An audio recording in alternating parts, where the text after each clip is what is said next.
That night, when I took the wallet my husband had forgotten at home to the airport, I thought I was just doing my duty as an attentive wife. Upon arriving at the terminal, right at midnight, the driver of the rideshare I had ordered suddenly locked all the doors. With a tense voice, he said, "Do not get out here, please. Trust me." I froze and asked, "Why, sir?" He was pale with fear and only muttered, "You will understand in 5 minutes." I remained silent, trying to take deep breaths and obeying his words, never imagining that exactly 5 minutes later, 3 police cruisers would surround us completely. I never would have thought that night would end up changing my entire life. Before we start with the story, I'm going to ask you for something very quick. Hit the like button on this video, subscribe to the channel, and tell me in the comments which city you are watching from. This way we can keep growing and bring you even more intense stories. The wall clock in the living room marked 12:15 at night. A cold, almost hostile silence reigned in the enormous house. Zaire had just finished tidying up the desk of her husband, Draymond, which had been left a disaster from the preparations for a supposedly improvised work trip. Draymond had said his goodbyes in a rush just an hour ago, claiming an urgent problem had arisen with the opening of a new branch of the company up north, and that he had to catch the first flight out in the early morning. Zaire, a devoted wife who rarely questioned anything, had only helped prepare his clothes and things without asking too many questions because she trusted him blindly. During 3 years of marriage, Draymond had been the perfect husband to her. Hard-working, kind, and always sweet in his demeanor, he seemed like someone incapable of hurting her. When Zaire was about to turn off the office light, something black caught her attention under a pile of folders on the corner of the desk. She felt her heart drop when she recognized the object. It was Draymond's leather wallet. She picked it up immediately and checked inside. His ID, his main credit card, his debit card, and a thick wad of bills were all there. Zaire got nervous instantly. How was it possible that Draymond had left for the airport without his wallet? Without ID, he wouldn't be able to board the plane. Without cards or cash, he would have trouble during the trip. Immediately, images of him lost in the terminal, angry or even stranded because of that clumsiness, began to drill into her mind. Zaire ran to the bedroom to find her phone and called Draymond several times. The ringtone sounded over and over, but nobody answered. She thought perhaps he was in the car on the way to the airport, that he had his mobile on silent, or was talking to someone. That only increased her anxiety. She looked at the wall clock again. It was 12:20. Draymond's flight was scheduled for 2 in the morning. There was still time if she left immediately. They lived about 45 minutes from the airport if the traffic was clear. Zaire didn't drive at night because she suffered from glare blindness from oncoming headlights. And besides, the family chauffeur had gone home at sunset. Without thinking twice, she decided to order a rideshare through an app. With trembling fingers, she opened the app on her mobile. She had to take that wallet to him at all costs. She didn't want Draymond to get into trouble for something she could fix. After a few minutes of searching, the app indicated that a driver had accepted the trip. The name that appeared on the screen was Booker. The car was a black sedan, and it was very close to their gated community. He would arrive in about 5 minutes. Zaire quickly put on her hijab. She buttoned up a thick coat to protect herself from the freezing night air and clutched Draymond's wallet with such force that she seemed to be holding on to her own life. 5 minutes later, a black sedan pulled up in front of the gate. Zaire went out, locked up, and walked down to the street. She opened the back door of the car and settled into the seat. The air conditioning hit her face with an artificial cold that contrasted with the silence of the night. In the front seat sat a middle-aged black man with hair already graying at the temples. He looked at Zaire for barely a second through the rearview mirror. He had a sharp gaze, but an expressionless face. Zaire greeted him politely. She apologized for requesting a ride so late and explained that she had to go to the domestic departures terminal at the airport.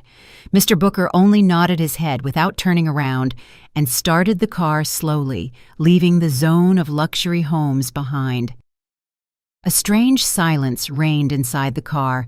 The radio wasn't playing. There was no light jazz, nor that small effort at conversation that many drivers make to break the ice. Only the sound of the engine and the friction of the tires on the asphalt could be heard. The sedan advanced along the almost empty highway, while the streetlights bathed the interior of the vehicle in a dim orange light.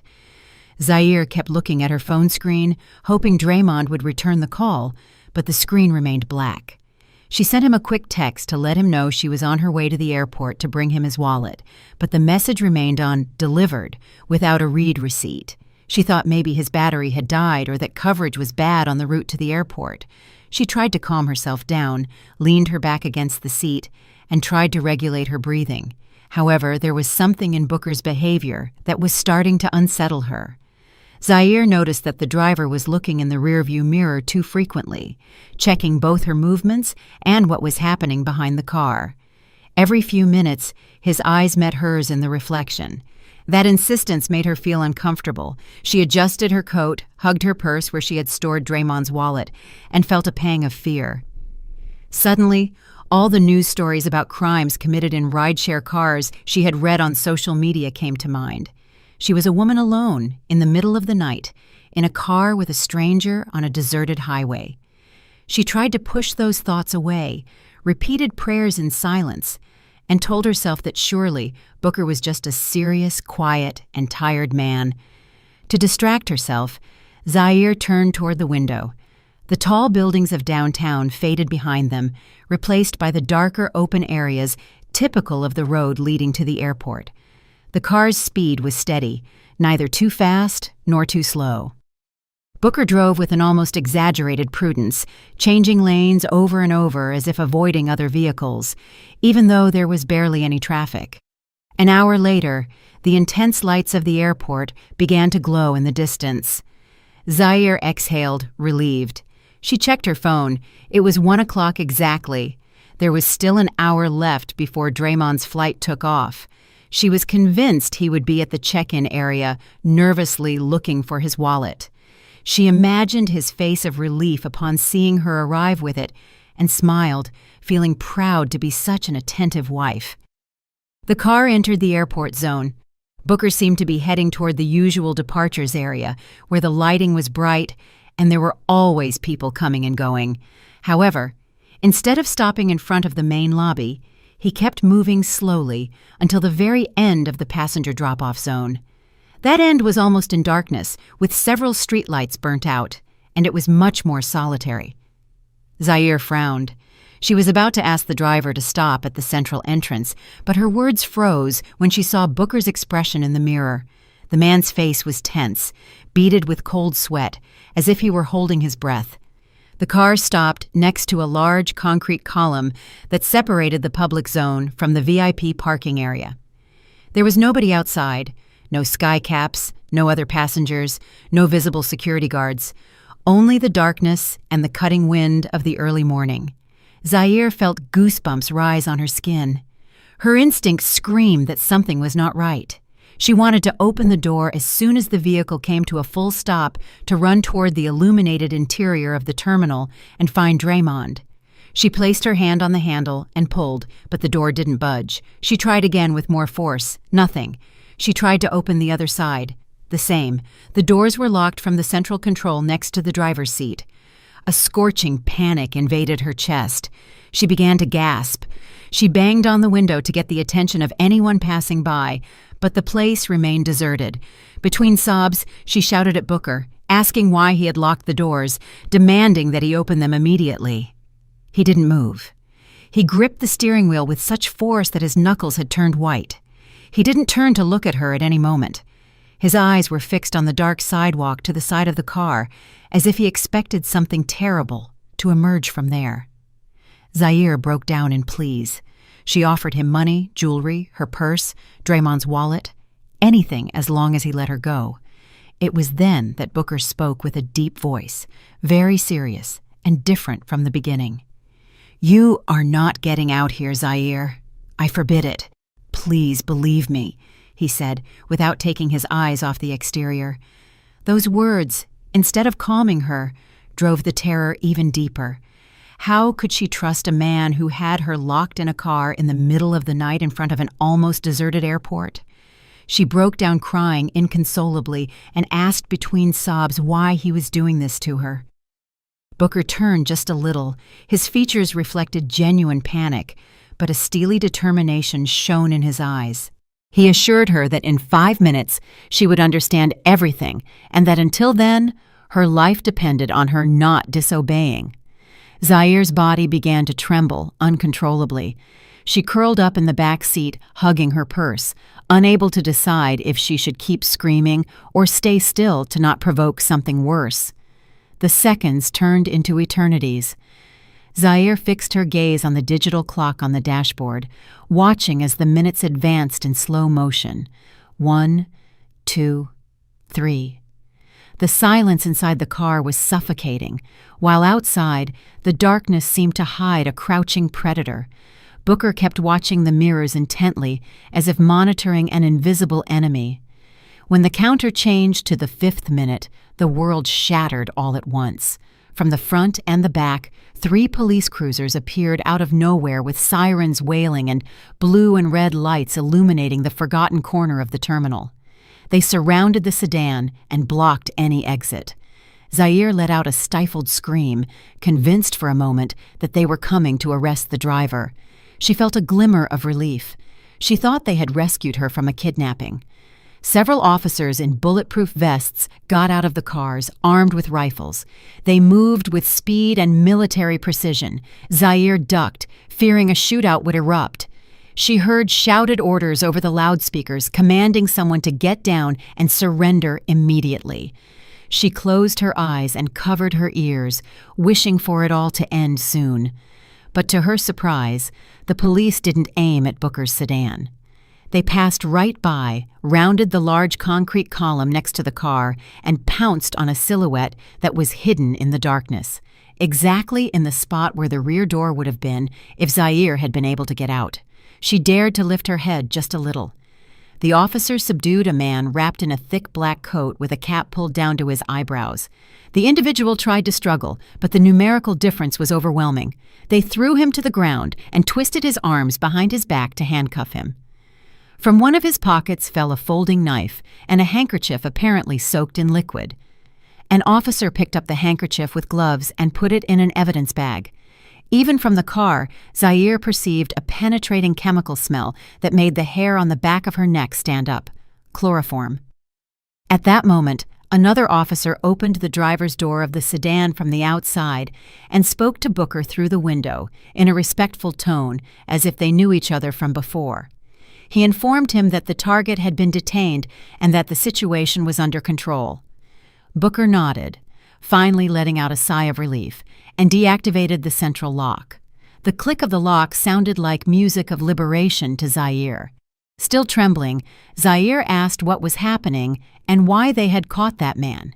She didn't understand why the officers weren't arresting Booker, nor why they treated him with courtesy. The driver turned toward her calmly for the first time. His expression had changed. It was no longer that of a sullen stranger, but of someone looking at her with affection and respect. He introduced himself again, but this time not as a simple app driver. He told her his name was Booker and that he had been the head of personal security for her late father, Mr. Langston. Zaire was left open-mouthed. She vaguely remembered that name from her childhood, the trusted man who had retired years ago. Booker explained that before dying, her father had secretly asked him to continue protecting her from afar because he had always feared someone would get close to her purely for financial interest. That very night, Booker had received intel that a plan to kidnap her had been set in motion. The man they had just arrested was a hitman hired to snatch her at the airport door. As soon as she set foot on the sidewalk, he would have immobilized her with that chloroform-soaked handkerchief and forced her into another vehicle. Zaire covered her mouth to suppress a scream. The idea that she had been seconds away from walking toward her own death left her frozen. Then, with a broken voice, she asked who could hate her enough to do something like that. Booker didn't answer with words. He raised his hand and pointed upward, to the second floor of the International Departures building, where the glass facade clearly revealed the illuminated interior. Zaire followed the direction of his finger and saw a very familiar figure. There was Draymond, her husband. He did not, however, have the face of a man distressed by the disappearance of his wife, but an expression reddened by rage and frustration. He threw his phone against the floor violently, and he wasn't alone. Beside him stood Kenyatta, Zaire's best friend, her inseparable companion in shopping trips and social gatherings. Kenyatta wore a flashy red dress and was tenderly holding Draymond's arm, trying to calm him. At their feet were two large suitcases, travel suitcases, not work ones. Draymond wrapped his arm around Kenyatta's waist naturally, with an intimacy he would never have had with a simple friend. Both looked down, toward the zone of the patrol cars, with a mixture of hate and desperation in their eyes, as if someone had ruined a carefully laid plan. In that instant, Zaire's world crumbled. The tears began to flow again, no longer from fear, but from a piercing pain deep in her chest. There, in front of her eyes, a double betrayal was reflected. The man she loved and the friend she trusted had conspired together to eliminate her. The supposed business trip was a lie, and the forgotten wallet hadn't been an oversight, but a lure to force her to leave the house alone at midnight and bring her right to that spot where the hitman was waiting. Booker let her cry for a while in silence until her sobs transformed into ragged breaths.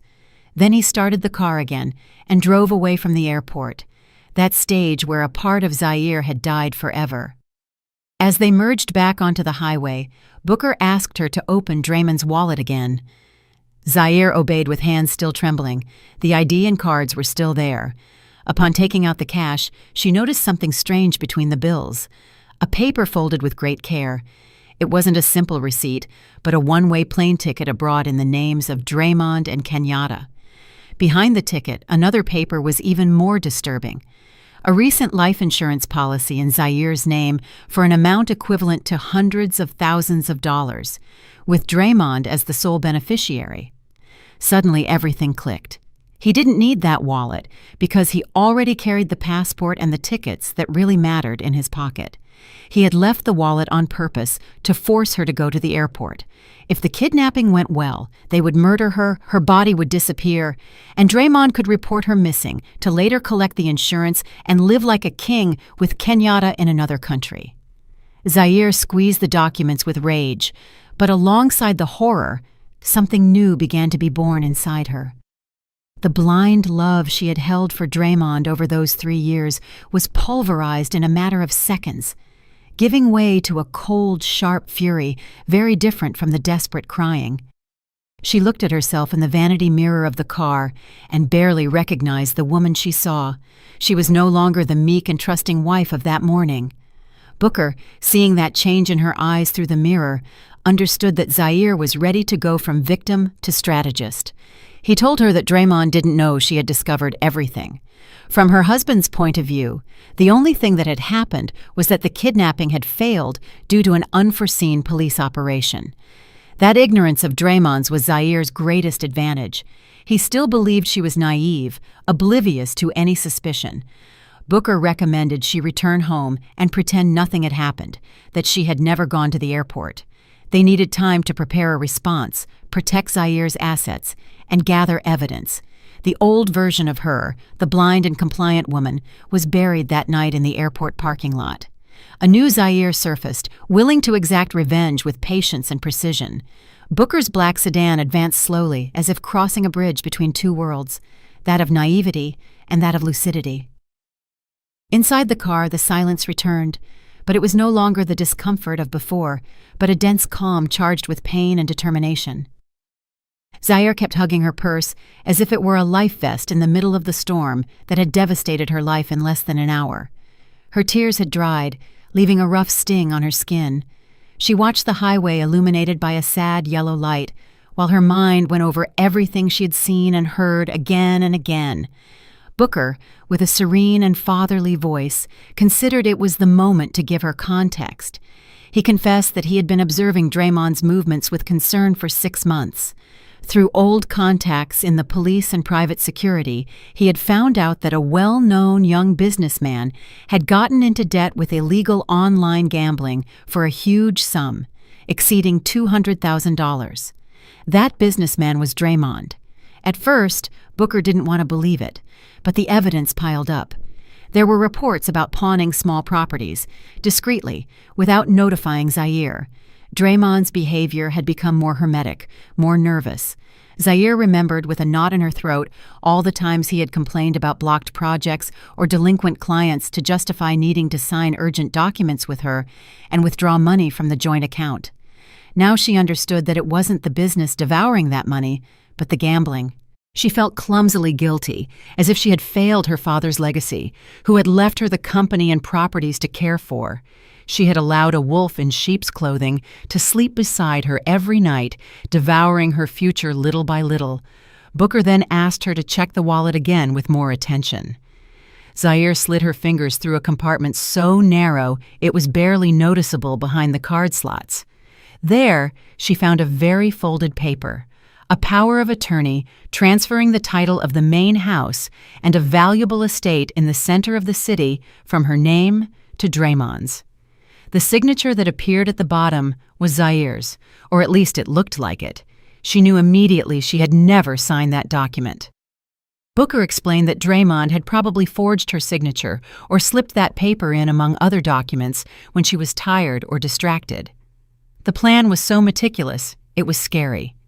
If the kidnapping succeeded and Zaire disappeared, Draymond would use that power of attorney immediately before the news went public and legally keep everything.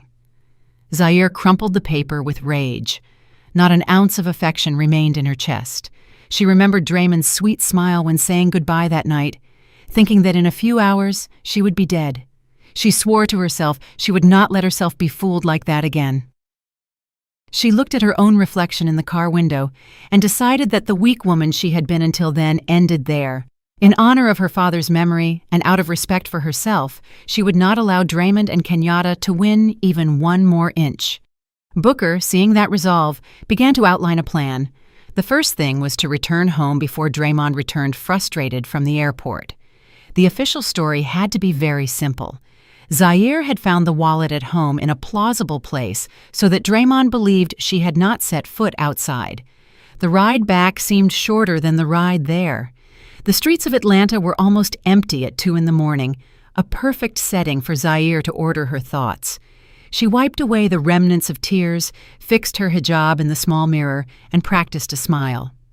At first, the gesture looked hard and artificial, but by trying repeatedly, she managed to recover the sweet expression Draymond knew. She would have to become the best actress of her own life, not in search of an award, but to save her destiny. Upon arriving at the gated community, Booker turned off the car lights so as not to attract the attention of the guard or the neighbors. He dropped her off a few yards before the door so the sound of the engine wouldn't give anything away. Before Zaire got out, Booker handed her a small device the size of a button. It was a high-tech spy microphone. He asked her to hide it in a place Draymond used daily to talk or work, but where it wouldn't be easy to detect. Zaire clenched it in her fist with determination. She got out of the car and slipped to the door of her own house as if she were an intruder in enemy territory. She opened the lock with extreme care so it wouldn't creak. The interior was dark and silent, impregnated with the scent of lavender air freshener that other nights had comforted her and now felt suffocating. Every corner reminded her of scenes from a life that had just proven to be a lie. The sofa where they watched movies, the table where they had breakfast together, everything suddenly seemed like a theater set. She locked up again from the inside so nothing would draw attention when Draymond returned. Her first stop was the bathroom. She washed her face repeatedly with cold water, trying to erase the trace of tears and panic from her features. She looked at herself for a long time in the sink mirror. She kept seeing the same woman as always, but with another soul in her eyes. There was no longer naivety, but a new lucid hardness. She whispered to herself that she could do it, that she wasn't a helpless victim, but the daughter of a strong man who never gave up. When she felt serene enough, she began to set the stage.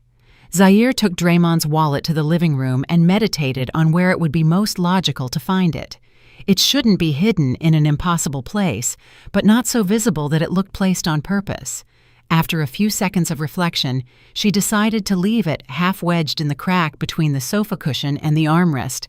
just as it could have fallen from Draymond's pocket when he sat down for the last time to put on his shoes. The spot was perfect.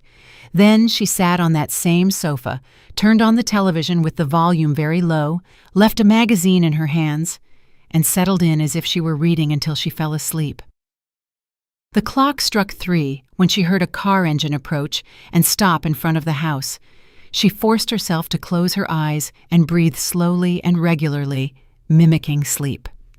She heard the key turn brusquely in the lock and the door burst open. Draymond entered panting with his tie loose, his face sweaty, and his expression altered. It wasn't, however, the sweat of someone returning exhausted from traffic, but of someone who has seen a criminal plan sink before his eyes. He called out Zaire's name loudly. She pretended to be startled, let the magazine fall, and sat up with an exaggerated yawn. She blinked several times, as if she were disoriented, and asked what he was doing there if he wasn't supposed to be on the plane by now. Her performance was impeccable. Draymond stood paralyzed for a second, seeing her so calm on the sofa. Then he recovered his composure and began to deploy his usual lies. With a sorrowful voice, he said that when he was on the highway to the airport, he realized he had lost his wallet. He panicked, he explained, and decided to return because he couldn't fly without ID. He added that there had been a truck accident and traffic collapsed, thus justifying why he arrived so late. Zaire listened to him with a worried face, nodding, although inside her blood was boiling. She knew perfectly well where he had actually been and with whom. She stood up, took him by the arm with sweetness, and commented that she had also been scared because she hadn't been able to communicate with him. With much naturalness, she pointed to the sofa. She told him that upon waking up, she had noticed something hard in the seat crack, and that upon looking she had seen the wallet peeking out. Following the direction she pointed with his hand, Draymond saw the edge of the leather sticking out between the cushions. His features changed immediately, first immense relief, then bewilderment. He threw himself at the wallet and checked its contents rapidly. Everything was there. What he didn't know was that Zaire had already photographed the ticket and the policy in Booker's car to preserve evidence. Draymond hugged her with enthusiasm, showered her with thanks, and called her his good luck charm. In that hug, Zaire caught something else. A feminine perfume that wasn't hers, a soft and expensive scent she recognized instantly as Kenyatta's. Her stomach turned, but she didn't pull away. She whispered for him to go take a hot shower and rest, because undoubtedly the traffic jam would have been exhausting. Draymond accepted the advice and went up the stairs toward the master bedroom. As soon as he disappeared from her sight, Zaire remembered the small microphone she was still squeezing in her hand. It was the perfect moment. Pretending she was going to prepare a clean towel, she went up after him. She heard the water running in the bathroom. There was no time to lose. Draymond's suit was thrown on the bed, but Zaire had a more practical thought. The suit could change every day. They needed an object that went with him always. Her eyes stopped on the leather briefcase he adored, a gift from her for his birthday that he never left behind. She opened a small interior pocket of the briefcase, normally destined for coins or keys, and placed the microphone in the deepest corner, pressing it with her finger to ensure it remained well fixed and hidden. She closed the zipper just as the bathroom door opened.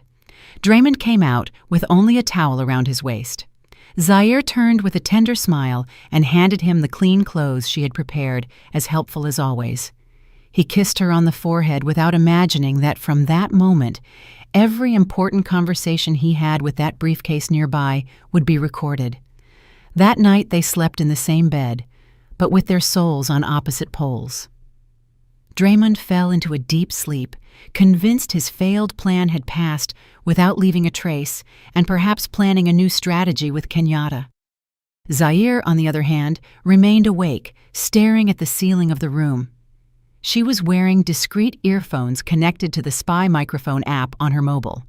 She knew a man like Draymond wouldn't take long to contact his accomplice. Just before dawn, she pretended to get up to drink water and went to the kitchen with the phone in her hand. In the app, she saw that the device was active and picking up sound inside the briefcase. She heard the noise of traffic and then the ringtone of another line.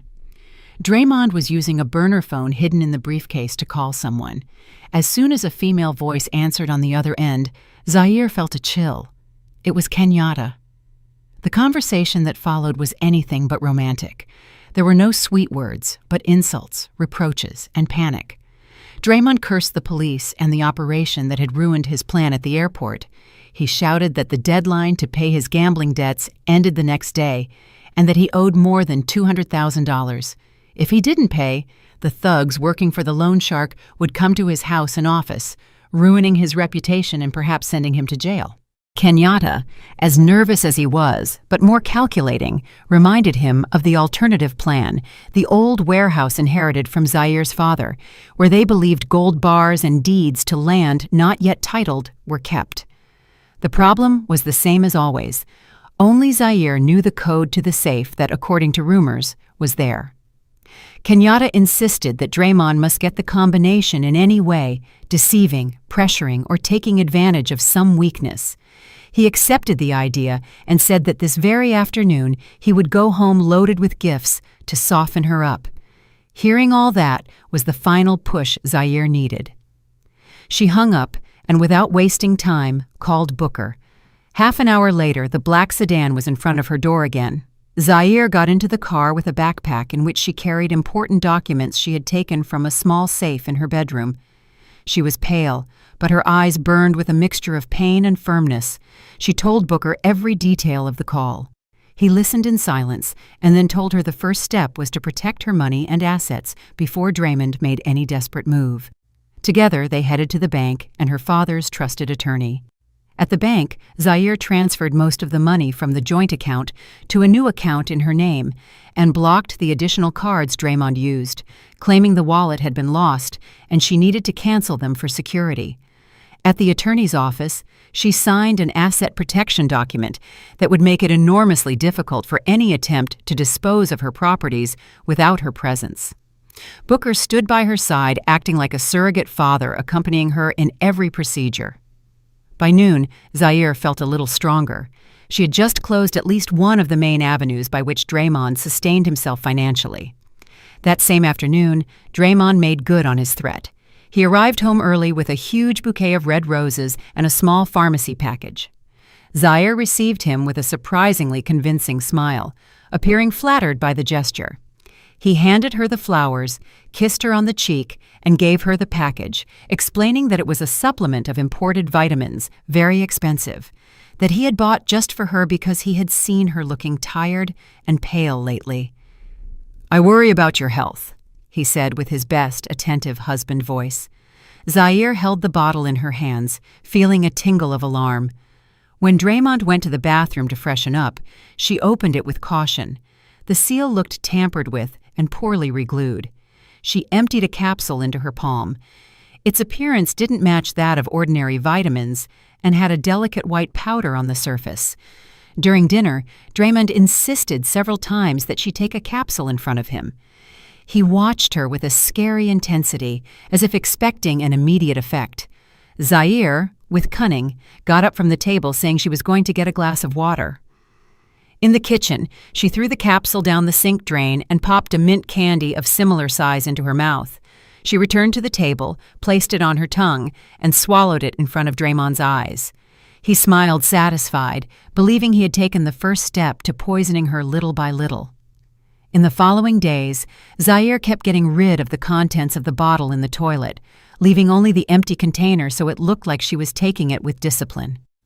The secret war had begun, and any slip-up could cost her life.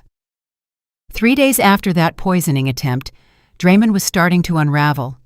He expected to see Zaire get sick, show signs of dizziness or weakness that would facilitate his plans, but what he saw was quite the opposite.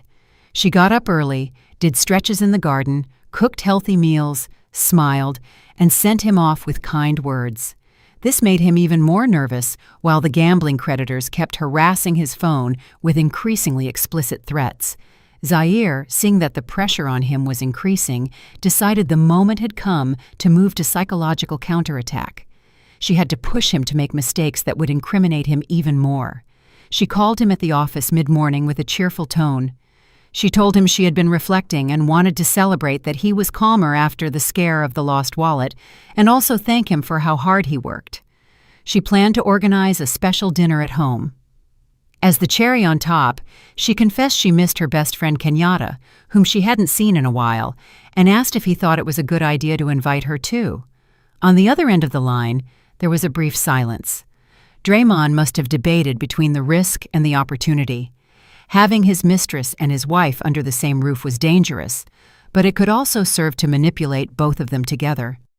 Finally, he accepted with feigned enthusiasm, without suspecting he had just walked straight into the trap. That night, Zaire dressed the table with almost ceremonial care. She lit scented candles, brought out the finest china, and placed plates of select meat and carefully prepared sides in the center. She wore a modest burgundy dress, elegant and sober, and had applied just enough makeup to highlight features that were now firmer. At 8 o'clock sharp, the doorbell rang. Draymond opened the door for Kenyatta, who appeared in a tight dress that marked every curve, creating a clear difference with Zaire's discretion. She smiled and brought a gift in her hand. She greeted Zaire with kisses on both cheeks, with that false affection she had always used, and Zaire returned the hug, feeling like she was hugging a snake. Dinner began with light jokes and trivial comments. Draymond and Kenyatta shot glances loaded with messages that Zaire pretended not to notice. She concentrated on serving, refilling glasses, and maintaining the apparently cordial atmosphere. Amid the clinking of silverware, Zaire decided to move the pieces. She slowly laid her knife and fork on the plate, wiped her lips with the napkin, and with a lower voice said that the night before she had had a very strange dream. Draymond, with his mouth full, asked what she had dreamed. Zaire smiled with an enigmatic air.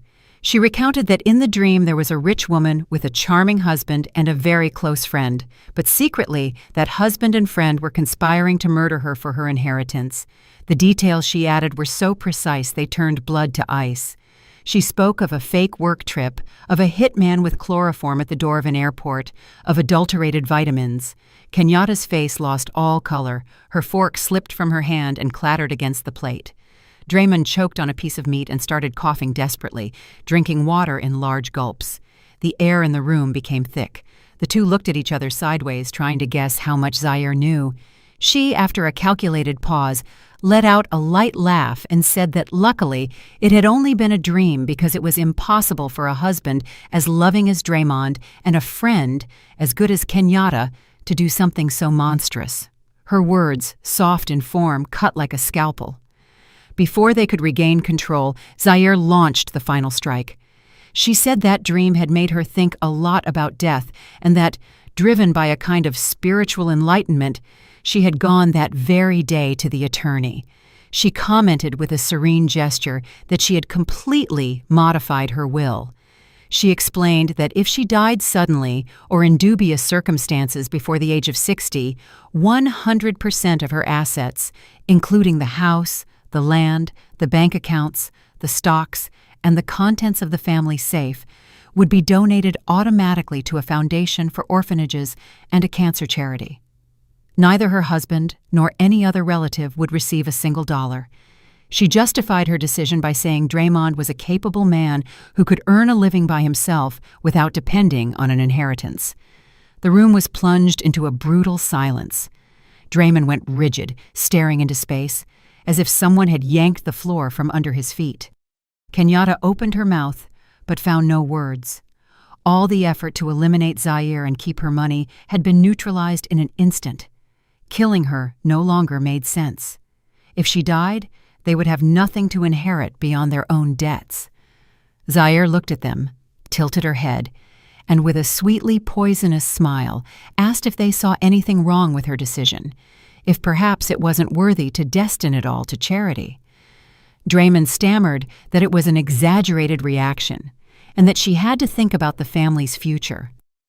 Zaire interrupted him with firm politeness, insisting she was doing it precisely thinking of her spiritual future. She finished her piece of meat as if nothing had happened, while across from her, two greedy souls fell apart in silent desperation. What neither of them knew was that in a corner of the dining room, A small light from a hidden camera installed by Booker blinked, recording every gesture, every look of panic. That dinner was the first piece of a dossier of evidence that would completely dismantle Draymond and Kenyatta's version in court. That same night, unable to sleep, Draymond and Kenyatta took refuge in the small apartment she had in another part of the city, their secret hideout, which had now become a panic shelter. Draymond's phone wouldn't stop vibrating with calls and messages from foreign numbers loaded with threats and nasty photos. The bookies weren't going to wait any longer. Draymond paced from one side to the other, disheveled, haggard, increasingly on the verge of collapse. He knew that with the new will, killing Zaire would be useless. Getting the inheritance the fast way was ruled out. Kenyatta, smoking nervously on the sofa, blamed him for everything. She threw the responsibility on him for not having controlled his wife and for having allowed her to change the will. They argued, shouting with increasingly cruel insults. However, the more the clock advanced, the clearer they saw they needed money immediately. If they couldn't eliminate Zaire, they only had the option to break her. Draymond decided to give a new twist to the violence. He would plot a domestic kidnapping. He would hire 3 thugs to enter the house, tie Zaire up, and torture her physically and psychologically until, weakened, she signed a revocation of the will and several powers of attorney for the transfer of assets. He was no longer interested in pretending to be the perfect husband. His life was at stake, and the mask was falling off. The next day, Draymond didn't return home. He sent a text saying an urgent audit had come up at the company, and he would have to stay and sleep there. In reality, he met with 3 burly criminals in a coffee shop on the outskirts of the city. He promised them a good payout if they managed to get the necessary signatures out of Zaire. When the sun began to set and the sky dyed orange, Draymond, Kenyatta, and the thugs got into a van with tinted windows heading for Zaire's house. From outside, the residence was silent. There were no lights on in the entrance. Something strange, because Zaire usually turned on the porch light before dusk. Her car was still in the garage, which meant in theory she was inside. Draymond opened the gate with a spare key and walked with his heart racing. He signaled the thugs to get ready. He put the key in the lock of the main door and turned it carefully. The door opened without resistance. They entered like a wave onto the ground floor, prepared to subdue whoever they found. The thugs checked the living room, the kitchen, and the guest rooms. Draymond and Kenyatta ran up to the master bedroom, where Zaire usually rested when she was home. Draymond kicked the door open and shouted her name with a threatening tone. The room was empty, the bed impeccably made, the closet intact. He started checking the bathroom, the study, every corner of the upper floor. Nothing. The house seemed abandoned. Terrified by the possibility that Zaire had managed to escape, Draymond went back down to the living room. The thugs confirmed there was nobody in the entire house. In a fit of rage, he kicked a glass coffee table, breaking a vase to pieces. Then, a soft sound broke the silence. A laptop turned on, sitting on the center table, had emitted a notification, and the screen lit up suddenly. Draymond, Kenyatta, and the thugs approached with suspicion. On the screen, an incoming video call began to play automatically. Zaire's face appeared with clarity. She was sitting in an unknown room wearing a black hijab and a serene, almost cold expression. Draymond leaned toward the screen and shouted, demanding to know where she was and ordering her to come home. Zaire didn't flinch. She greeted Draymond, Kenyatta, and without hesitating greeted the guests they had brought too, demonstrating she knew perfectly well he wasn't alone. Then she pointed with her finger to a small mark in the corner of the screen, the live stream icon, and a viewer counter that wouldn't stop rising. She explained to them that hidden cameras placed throughout the house were broadcasting in real time to a private server accessed by her lawyer and certain police contacts. If she pressed a button on her mobile, all the content and the location would be sent immediately to the authorities. Draymond went pale. Zaire hadn't alerted the police yet. She was giving them one last chance to listen to her. Calmly, she told them she knew they had come for her money, and she knew Draymond was being hounded for his gambling debts. She acknowledged she was aware of the urgency, but added she didn't intend to help him in the way he wanted. Still, She assured she wasn't so cruel as to let them kill him for a default. She confessed that the will really existed, just as she had told them, and that the main assets were already shielded. But she also revealed she had liquid capital not registered in the will, a legacy from her father in the form of cash and gold kept in a secret place sufficient to cover the debt and then some. Draymond and Kenyatta's eyes shone with greed. They asked where that money was, promising to disappear forever from Zaire's life once they had it. She described an old textile warehouse owned by her family in an abandoned industrial zone, a place almost nobody visited. She recounted that in the back, under the concrete floor, where machine number 7 used to stand, there was a buried safe. She gave them the combination based on their wedding date reversed. It was a story so detailed and plausible that it dissipated Draymond's last reservations. He remembered that warehouse. He had been there once at the start of the marriage and knew it was perfect for hiding something. Without thinking any more, Draymond ordered the thugs to accompany him to the warehouse. He needed their strength to break the floor and carry the box. He slammed the laptop shut, cutting the call, convinced fortune was within reach. The van started up and shot out toward the industrial zone with Kenyatta indicating the fastest routes on her phone. None of them noticed the car following at a distance. Booker's sedan, with him at the wheel and Zaire by his side, observing the red dot on the GPS marking the location of Draymond's vehicle. After 45 minutes on increasingly deteriorated roads, they arrived at the avenue where old, rusted warehouses lined up. The warehouse of Zaire's family stood at the end with the facade peeling and a fence defeated by rust. Draymond rammed the fence with the van until he ripped the chain off. They entered the patio, covered in dry mud and weeds, gathered shovels, picks, and a crowbar from the trunk, and forced the warehouse door, which opened with a sharp squeak. A smell of dust, humidity, and animal droppings hit their noses. Only the light of the flashlight Kenyatta held broke the darkness. Guided by Zaire's instructions, they advanced to the back, where an old metal machine covered in rust stood, having been stopped for years. Draymond pointed to the cement floor under the machine and ordered the thugs to start hitting the surface with the crowbar and sledgehammers. The metallic din echoed throughout the building. For almost an hour they worked without rest, cracking the concrete and moving chunks aside until one of the shovels hit something solid. Draymond ordered them to stop and brought the flashlight closer. Under a layer of dirt appeared the top of a medium-sized metal safe. Between sweats and gasps, they lifted the box and placed it on the cracked floor. Draymond wiped his hands as best he could, approached the combination lock, and started turning the wheel with trembling fingers, following the numbers Zaire had given him. A soft click was heard. The lock gave way. Kenyatta rushed to stand next to him, holding her breath. The thugs also approached, trying to see the interior. Draymond opened the box suddenly, expecting a rain of golden shine. Inside, there were no bars or wads of dollars, only piles of papers, old folders, and several large photographs. Confused, Draymond began to rummage nervously, hoping to find the bills under that mess.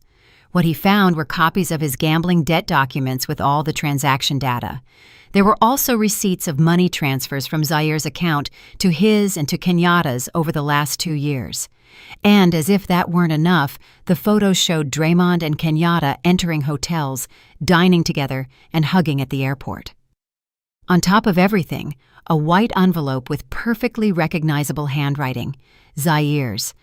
On the cover it said, "A gift for the traitors."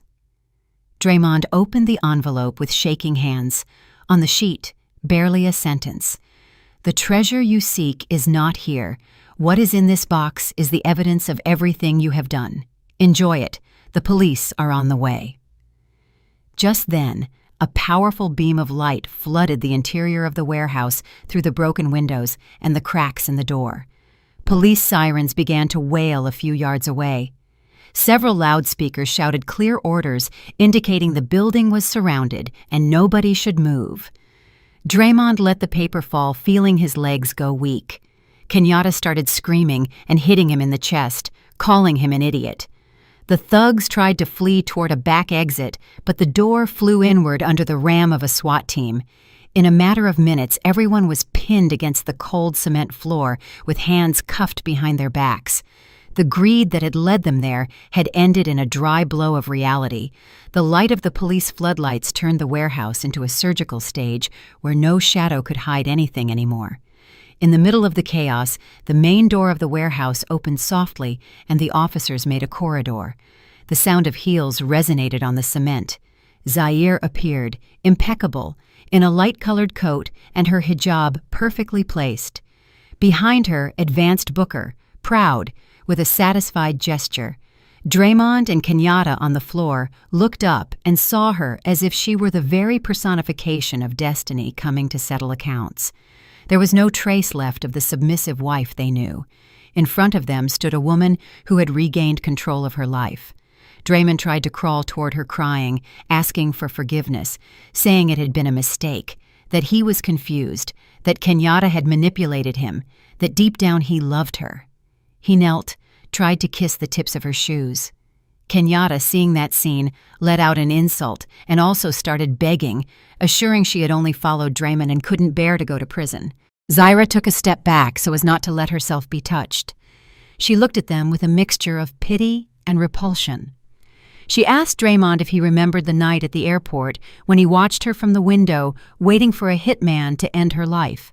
She told him that night she had gifted him a possibility of change by not reporting him immediately, that she wanted to see if there was any humanity left in him. Instead of that, he had offered her poison and violence. She then took out her phone and showed them the screen. Dozens of comments scrolled under a live stream, insults, condemnations, rage. She recounted that both what was happening in that warehouse and the kidnapping attempt planned at her house had been recorded and broadcast to a circle of trusted people. His former partners, neighbors, and relatives had seen the true face of Draymond and Kenyatta. Not only were they going to lose their freedom, but also the reputation they had presumed so much. A police chief approached Zaire and asked permission to take the detainees away. She nodded. The officers lifted Draymond and Kenyatta. He walked like a broken doll. She kept trying to break free, promising it was all a misunderstanding.